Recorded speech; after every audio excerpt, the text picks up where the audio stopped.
শুনতে পেলাম না মা গো, কিন্তু এই বাঁশি আজও বাজছে। যে ব্রজগোপীগণ বাঁশি শুনেছিল, বাঁশি শুনে পাগলিনী হয়ে গোবিন্দের কাছে ছুটে গেছিল, ওই বাঁশি কিন্তু আজও বাজছে। কোথায় বাজছে? সেই বৃন্দাবনে এখনো গোবিন্দের বাঁশি বাজছে। আহা,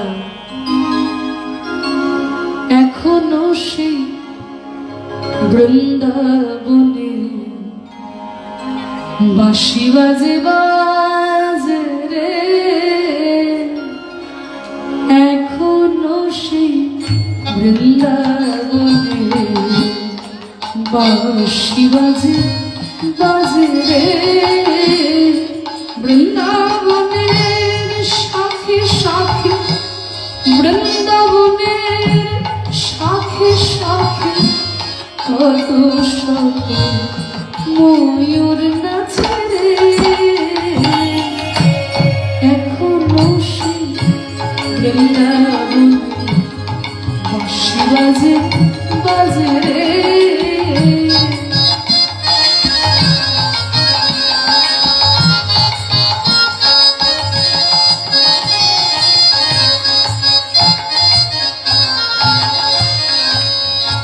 বৃন্দাবনের সাথে সাথে, বৃন্দাবনের সাথে সাথে কত শত ময়ূর নাচে রে, এখনো সেই বৃন্দাবনে বাঁশি বাজে বাজে রে।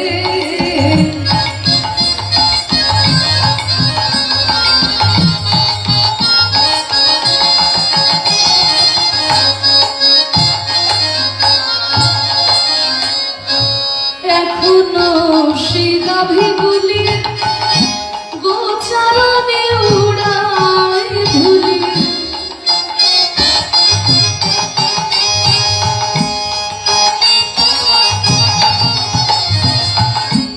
এখনো সেই গাভীগুলি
এখনো বৃন্দাবনে বাঁশি বাজছে, এখনো ধেনুবন্ধুলো উড়িয়ে যাচ্ছে গোচারণে, এখনো রাধারানী বাঁশি শুনে পাগলিনী হয়ে কৃষ্ণের কাছে ছুটে যায়।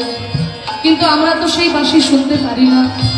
এত সুন্দর গানটি যিনি রচনা করেছিলেন তিনি কিন্তু একজন মায়ের সাধক।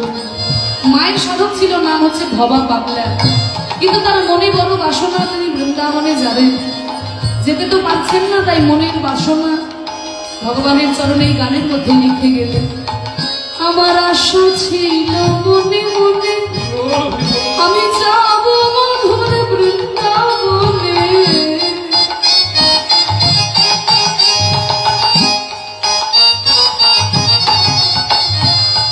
আমার আশা ছিল মনে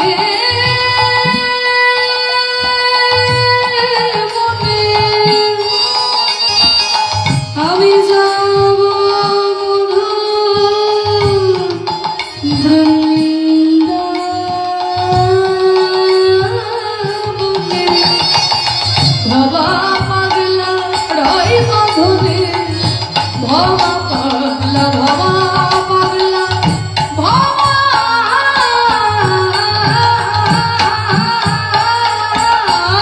পাগলা রয় মধুরে, মায়ের সাধনে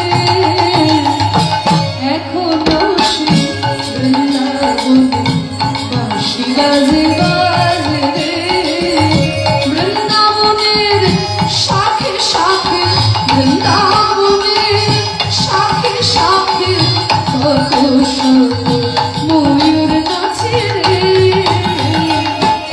এখনো সে বৃন্দাবনে বাঁশি বাজে বাজে রে, এখনো সে বৃন্দাবনে, এখনো সে বৃন্দাবনে, এখনো সে বৃন্দাবনে।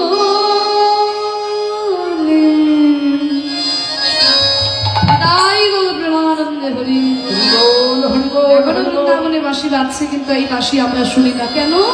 কারণ সবার কানে বাঁশি সমান বাজে না, সবার কানে বাঁশি সমান বাজে না, যার যেমন কান তেমনি বাজে, সবার কানে বাঁশি সমান বাজে না, যার যেমন কান তেমনি বাজে, সবার কানে বাঁশি সমান বাজে না। বাঁশি সবার কানে তো সমান বাজে না, যার যেমন কান তার কানে সেরকমই বাজে। যেমন ধরুন একটা রেলগাড়ি যাচ্ছে,